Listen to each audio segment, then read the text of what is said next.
네, 여러분, 우리 신학로기 쪽 공부하다 말았죠. 이어서 가겠습니다. 네, 우리 이 부분 다 했고요. 네.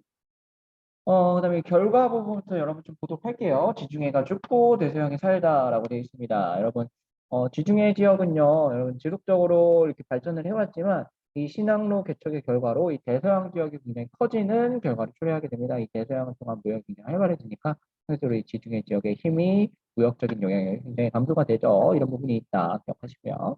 또 하나, 그럼 이제 삼강무역의 등장에 대해서 이야기해 볼 수 있습니다. 여러분, 대서양은요, 여기 있죠. 여러분 이 대서양을 둘러싸고 있는 대륙이 뭐가 있습니까? 이 아메리카 대륙, 그다음에 유럽, 아프리카가 있죠. 이 세 나라가 이 삼각으로 트라이앵글을 이뤄서 무역을 한다라고 생각을 하시면 되고요.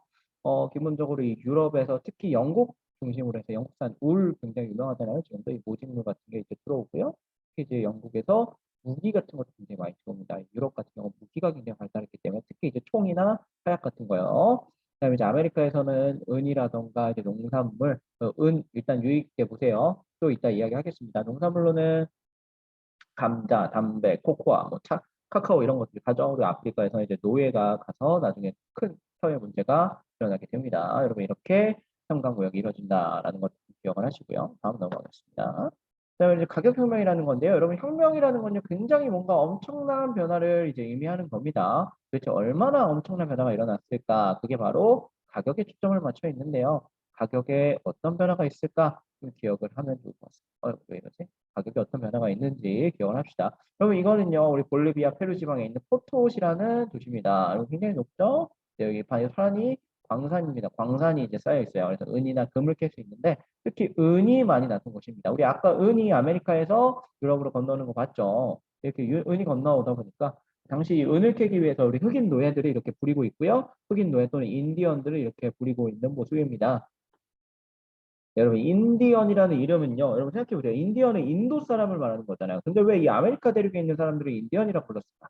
네, 맞아요. 우리 콜럼버스가 이쪽으로 오면서 콜럼버스는 애초에 아메리카를 찾는 게 목적이 아니었어요. 유럽 사람들은 아메리카를 몰랐기 때문에 인도를 이제 찾기 위해서 향신료를 찾기 위해서 간 건데 마침 도착해 보니까 이 지역에 살던 사람들 피부가 좀 노래. 그래서 이 사람들이 보고 이 사람들이 인도 사람이다라고 착각해서 이 사람들을 인디언이라 불렸습니다. 반면 실제로는 이 사람들은 인디언은 아니죠. 그냥 아메리카 원주민일 뿐인데 이렇게 포토시에서 이렇게 은을 엄청나게 캐가지고요. 은이 이제 해외로 유출되게 됩니다. 여러분 당시 은은요 화폐로 썼죠. 그래서 은화라는 화폐가 있는데 은화가 굉장히 많이 유출이 되다 보니까 공급이 되다 보니까 여러분 공급이 늘어나면요 가격이 어떻게 됩니까? 가격이 떨어지게 되죠. 은화의 가격이 떨어진다는 건요 화폐 가격이 올라간다는 거예요. 네. 그 은의 가치가 떨어지니까 화폐 가격은 올라가죠. 네. 이 은화가 많아지니까 물건 가격이 치솟는 겁니다. 그게 바로 가격 혁명입니다. 인플레이션이 뛰어가지고 당시 2배에서 3배 정도 유럽의 물가가 뛰어 올랐다라고 합니다.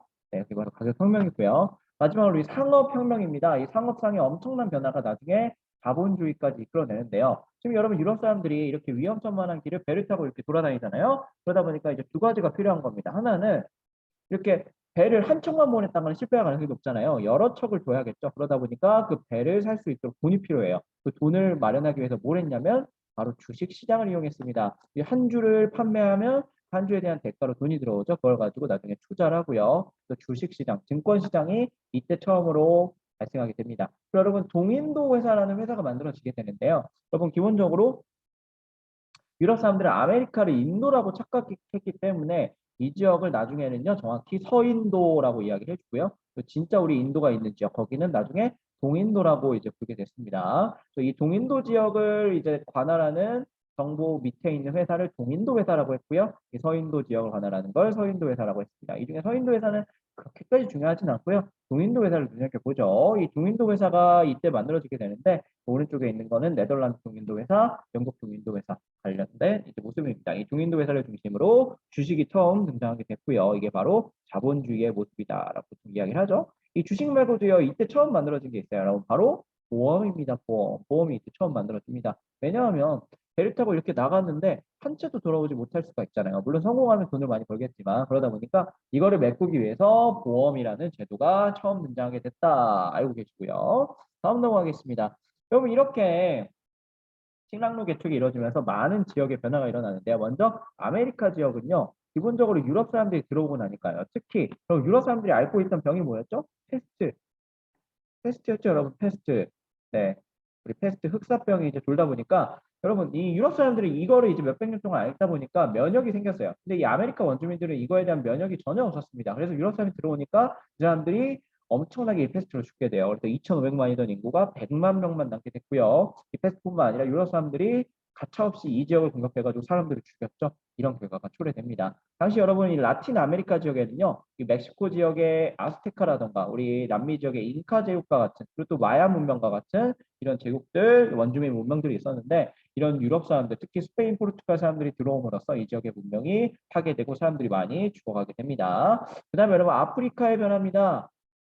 그 아프리카 지역을 중심으로 특히 흑인 노예들이 많이 잡혀오다 보니까 이 아프리카 지역 사람들에게 굉장히 많이 변화가 일어나게 됩니다. 이 사람들은 노예로 이제 끌려가서 굉장히 척박한 환경에서 살 수밖에 없었고요. 그러면 실제로 그 미국에 있는 우리 흑인들이 되게 건강하고 운동선수들도 많고 잘 나가는 사람들이 많잖아요. 그 이유가 얘들아 이 먼 거리를 와야 돼요. 근데 우리 건강하지 않은 흑인 데려오면 어떻게 될까요? 흑인들 다 중간에 죽겠죠? 그러다 보니까 아주 건강하고 몸이 좋은 흑인들만 주로 데려오는 겁니다. 이 지역에서. 네, 뭐 나이지리아, 카메룬 뭐 이런 지역인데 뭐 가나, 기니 뭐 이런 지역입니다. 이 지역에서 내려오다 보니까 지금도 이 아메리카 지역의 흑인들이 유독 피지컬이 굉장히 좋아요. 상대적으로. 네, 그렇다는 거 여러분 알아두시고요. 이거만 알면 끝이고 여러분 선생님이 이거 관련된 동영상을 여러분 링크로 공유할 테니까요. 내용을 확인해 보시기 바랍니다. 네, 여기까지.